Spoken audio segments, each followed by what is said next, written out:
Hey guys, welcome to the last video of 2019.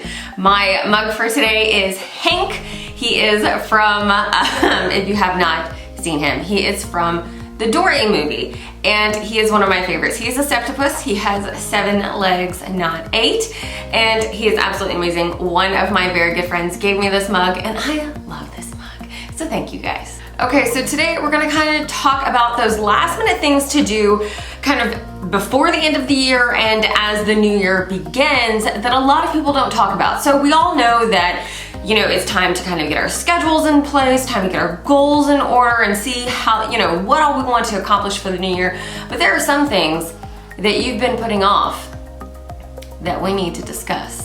We're gonna go through kind of a list of some of those things that everybody forgets to put on their to-do list, or everybody likes to push off their to-do list. Some of those things are like putting together everything that you want to donate and going through that spare bedroom, the drawers and everything else so that you can find everything that you have to donate. Because a lot of times we collect so many things throughout life and you don't realize how much stuff you have accumulated until you really go through a room and all the drawers and all the closets and pull everything out and put aside what you really don't need anymore. Clean out your life, clean out your home so that you start the new year with a very fresh, open, airy kind of space so that you have that mental space in your own home to be able to relax. Some of the other things to go ahead and add to that list of things to do is, are there any bills that have to be paid that you haven't already gotten taken care of? Or do you have accounts that you could go ahead and set up auto payments so that you don't have to consciously think about them every single month?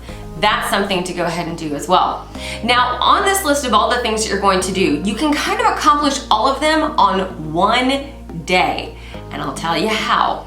It's called a life admin day. So you pretty much become the admin of your own life and you sit there for an entire day and make sure that you get all of these kinds of little things done, because that way they're not looming over the rest of your year.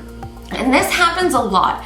We all sit there and we have all these normal everyday tasks that need to get done. However, there's these looming tasks that we never quite focus on, and it's stuff like cleaning out the spare room and all the drawers, going through those cabinets and clearing out what we don't need anymore, reorganizing something that needs to be reorganized, making sure you have enough pens in your house. Do you have a pen? Do you have a notebook?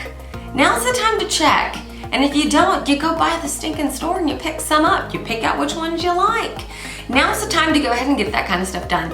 While you're doing this brain list in that notebook that you just picked up from the store, go ahead and write down if you have any doctor appointments that need to be scheduled, any hair appointments that you can go ahead and plan out, go ahead and get those written down so that you know who you need to call and when you kind of need to have those appointments done. Something super simple so that I know when most of my appointments happen, I usually try to schedule them around my birthday so that every year when it's about my birthday time, I know that it's time for doctor appointments, annual checkups and all that kind of stuff to happen all at that same time. And then that way it's easy to remember when it needs to happen again the next year. If you borrowed something from a friend, like a book or anything, now's the time to return it, okay? So again, while you're cleaning out that spare bedroom, do you not remember where that copy of that book came from? It's probably from a friend of yours who probably hasn't talked to you in a while because you stole their stinking book. Give their book back. Now's the time. Those things that you borrow from friends, whether it's clothes, books, whatever, now's the time to go ahead and return those. Again, you're starting off the year with a brand new slate. Get that kind of stuff taken care of and return their things. Really, get out that notebook, write down every single little task that you have been putting off and needing to accomplish, but you really don't want to. Then you're gonna take out your planner and you're gonna schedule one day to get all of this stuff done, because it really can be done in one day. Now, certain things like calling for a doctor's appointment or anything like that is going to need to happen during the day on a business day. So if you don't have time off on a weekday, Monday through Friday, you may want to go ahead and list that on something to do during your lunch break on one of those days so that you can make sure that you get a hold of the people that you need to get a hold of. If you have library books to return, go ahead and get those turned in as well, because again, that's borrowing from a friend. Add all of those things to a list, brain dump on a page, see everything that you need to accomplish, and then just schedule one day to get all of that stuff done. Because then you get everything done nice and quick. That's on the plan, that's what you're focused on that day, and don't plan anything else for that day, because you're gonna probably need to take a nice hot bath and order in some pizza. Because I tell you what, cleaning out a room, that's a big chore, and it's probably gonna take the whole day. And that's okay, because you've gone ahead and planned it. And then that way you've already got it in your head, you're motivated to go and do it, because that's the one day that you're gonna get all this stuff done. And then you're gonna feel so much better afterwards. So schedule your life admin day. Tell me what you would add to your list of things that you need to get done down in the comments below. I would love to hear from you guys. And I will see you again next week. Have fun, you guys. Happy New Year!